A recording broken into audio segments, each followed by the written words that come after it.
কিছু কিছু জায়গায় দ্বিমত পোষণ করারও অবকাশ আছে।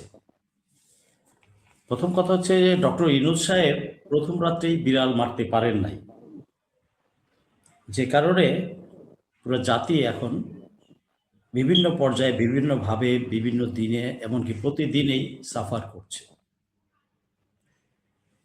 প্রথম রাতে বিড়াল মারতে পারেন নাই মানে একটা এই বিপ্লবের পর যা হওয়া উচিত ছিল, পুরানো মালপানিগুলাকে, আই রিপিট, পুরানো মালপানিগুলাকে, হাসিনার সৃষ্ট ১৬ বছরে রেশন পানি খাইয়ে পালা যে মালপানিগুলাকে, হাসিনার পাছাটা কুকুরগুলাকে সাথে সাথেই ফায়ার করা উচিত ছিল। সাথে সাথে না হোক, 1 মান্থ, 2 মান্থ, 3 মান্থের মধ্যে it should have been clear.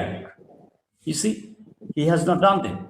Doctor ইউনূসকে আমি অনেক জায়গায় সমর্থন করি, হয়তো ভবিষ্যতেও করব, কিন্তু ওনার সমালোচনা করতে কিন্তু আমি গত 18 মাসে কোথাও ছাড়ি নাই এবং টকশোতেও অনেক সময় আমি রেগে গিয়েছি। তো দেশটা কিন্তু আমাদের সবার, পলিটিশিয়ানদের বলেন, সেক্স ওয়ার্কারের বলেন, মুচির বলেন, আর ইউনূস সাহেবের বলেন, আর ওই নেতা নেত্রীদের বলেন, জুতার ফিতাদের বলেন, সবার। তো আমাদের সবারই দায়িত্ব দেশটার প্রতি দরদ রাখা এবং দেশের ভালো চাওয়া। আমরা কোনো সময়ই টালমাটাল অবস্থা চাই না। বাট আজকে কেন টালমাটাল অবস্থা? ওই যে ডক্টর ইউনূস সাহেব ময়লা পরিষ্কার করেন নাই, প্রথম রাতে বিড়াল মারেন নাই, প্রথম 3 মাসে, 3 মাস লং টাইম, প্রথম 1 মাসেই করে ফেলা উচিত ছিল। Hit the iron when it is hot or when it is red, ওই সময় কাজটা করেন নাই, যে কারণে পথে পথে বাধা পেতে হচ্ছে এবং জনগণকে, জুলাই যোদ্ধাদেরকে খেসারত দিতে হচ্ছে। আমরা প্রতিদিন দেখতে পাচ্ছি। এই গতকালকেও খুলনায় হয়েছে, তার পরশুদিন মিরপুরে সন্ধ্যায় 6 জনকে কোপাইছে, তার আগে আরেক জায়গায় গেছে। ফুয়াদকে তফসিল ঘোষণার, ব্যারিস্টার ফুয়াদকে তফসিল ঘোষণার আগে দাপড়ান দিছে, তার আগে কয়েকটা হয়েছে। তফসিল ঘোষণার 24 ঘন্টার মধ্যেই বিএনপি যে একটা পরিবারকে পোড়ায় দিল, বিএনপির একটা বাচ্চা, মানে ঘরের মধ্যে বাচ্চা রেখে যে আগুন ধরাই দিল, তারপর আরো 2-3 জন মনে আগুন ধরাই দিচ্ছে সেখানে। Very pathetic. এটা বললাম আমি, কয়টা উদাহরণ দিব, কয় ডজনের দিব, সবগুলা তো ইনস্ট্যান্টলি মনে পড়ে না। আপনি ভালো করেছেন, থ্যাংক ইউ। তো এই যে কার্যকলাপগুলো হচ্ছে কেন যায়? মানলাম সে আওয়ামী লীগের সন্ত্রাসী, বা মানলাম সে বিএনপি, বা মানলাম সে কোনো কিছু করে না, মানলাম জামাতে, সে যে যত দলই করুক, কাউকে তো পুরায় মারা যাবে না, কাউকে গুলি করে মেরে ফেলতে হবে না। কাকে তার বাঁচার অধিকার আছে। He has right to live, right to work, right to move as per constitution, হ্যাঁ, রাইট টু স্পিক। তো আমরা দিন শেষে দেশটা আমাদের, এবং আমরা সবাই বাংলা ভাষাভাষী, বাংলাদেশি, সবাই সবার আত্মীয় স্বজন, পরিচিত, বন্ধু বান্ধব, ক্লাসমেট।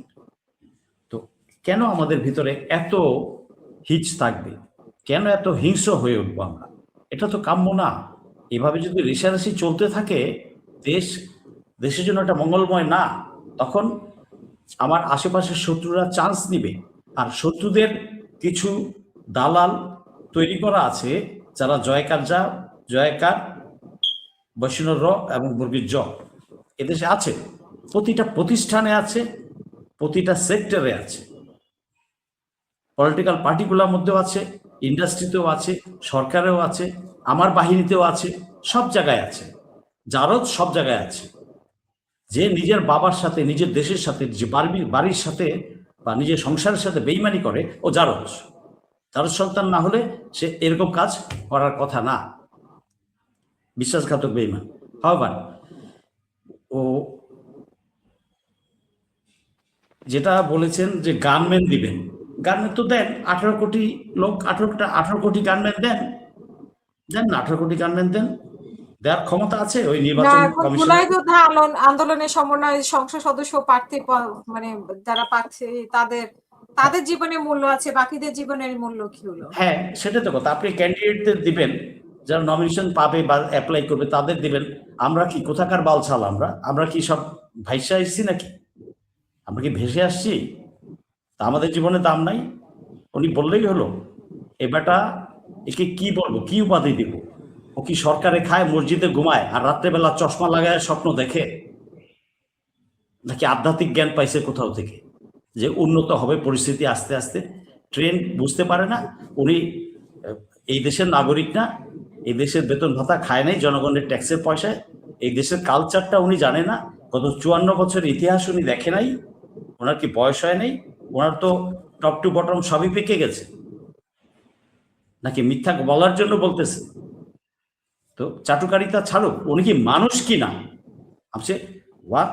আপনি হয়তো সরকারে বসা, ফাইন, আপনি একটা সেন্সিবল কথা তো বলবেন, একটা বিবেক রেখে তো বলবেন। হয়তো বলবেন আমরা যথাসাধ্য চেষ্টা করব, ইনশাল্লাহ আমি আস্থাবান, আমাদের বাহিনীরা কাজ করবে, আমরা ডে নাইট করবো, সেটা বলতে পারবো। আরো উন্নতি হবে। কিভাবে উন্নতি হবে? লক্ষ্য তো দেখতে পাচ্ছি। 7 দিন, আজকে 11 কত তারিখে ঘোষণাগুলো? 11 তারিখ, আজকে হলো কত? 22 তারিখ। এই 11 দিন বা 12 দিনে নির্বাচন কমিশনেরও দায় আসে না যে যেদিন তফসিল ঘোষণা হলো তারপরের দিনে এত বড় একটা ঘটনা? এটা তো ওনারই দায়।